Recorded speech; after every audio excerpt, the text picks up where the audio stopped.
All right. So next, all right. So Ricky Starks is going to wrestle Danhausen, and bro, let me tell you something. There's back to back, like literally.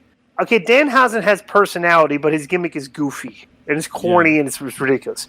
Ricky Starks has personality and it's believable. He's a very cocky heel. He's got a lot of good mannerisms, everything. And bro, they played this vignette painting him as like this pretty boy heel and stuff, everything and all that. And this was great. Okay, and I'm watching like they introduced Danhausen. They show this Ricky Starks vignette where he's like, like he's all dressed in fashion. He's like, he's like, bro, he's a star, right? He comes out and he beats Danhausen in like 42 seconds. Okay, and I'm like, perfect. This should this is great. Okay, now Ricky, let's build Ricky Stark. You got Vignette. He looks there. All right. So then he calls. He says, like, I still got some left in the tank. He calls out somebody else. He brings out Hook. All right. Hook comes out, and then here's little skinny Hook who hasn't even said like 2 words in the past like 2 months. Beats Ricky Starks for the title in 2 minutes. Okay. Ricky Starks fist bumps this kid after the match. Right. So they go to commercial break. And they come back and Hobbs is in the ring with Ricky Starks. Now, Ricky Starks, after he's been beat by Hook, okay, cuts this promo about how it's his time. He's tired of waiting. He's tired of it. And out of nowhere, Hobbs clotheslines him and lays him out. And I'm like, bro, this was like 4 weeks of TV crammed into 25 minutes. We're not even 15 minutes. Mm-hmm. We're literally the 15 minutes ago. We saw a vignette that was great character development for this cocky heel character, and now we're trying to turn it in babyface like after 15 minutes. Because, bro, this was like I don't know I have no clue what they're doing here. Because now what you have is you have Hobbs' turn on Starks. You have 2 characters that need to be elevated. Okay, and now they're going to have to fight each other, and one guy's going to take a step backwards, the other guy's going to take a step forward, and Hobbs and then Starks. After this big thing and the big win over, just got completely buried here. And I was like, well, what did you think the same thing I'm thinking right now?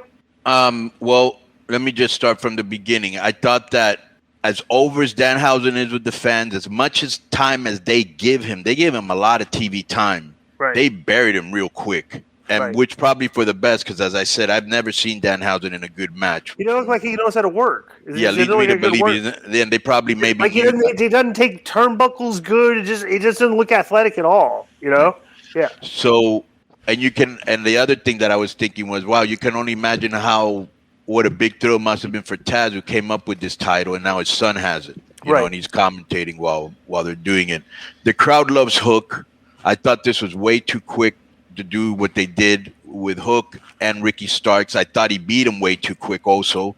I'm also not a fan of using almost the same finisher 2 matches almost in a row, because that's what Moxley used, kind of. He did a bulldog choke. This guy did some other sort of choke. The Taz mission. The Taz mission.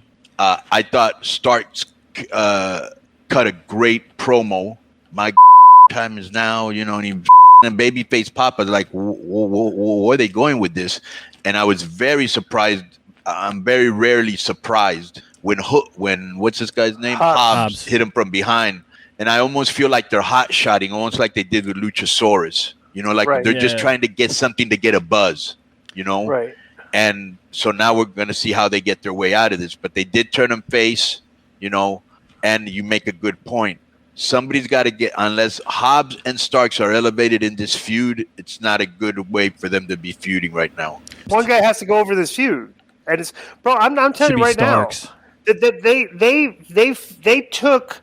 It's like it's like they took Starks, who was super hot for the first 5 minutes of this whole thing with Dan. Mega hot, and then you're taking him down a notch. Like, I don't know, bro. He should, like I said, this was 3 weeks of TV.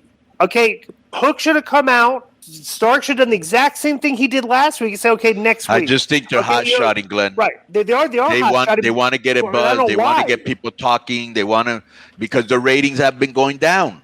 Right. Yeah, good point. Good point. I didn't think of that. But let me ask you this. So I missed when Hobbs turned, but Taz was on commentary, right?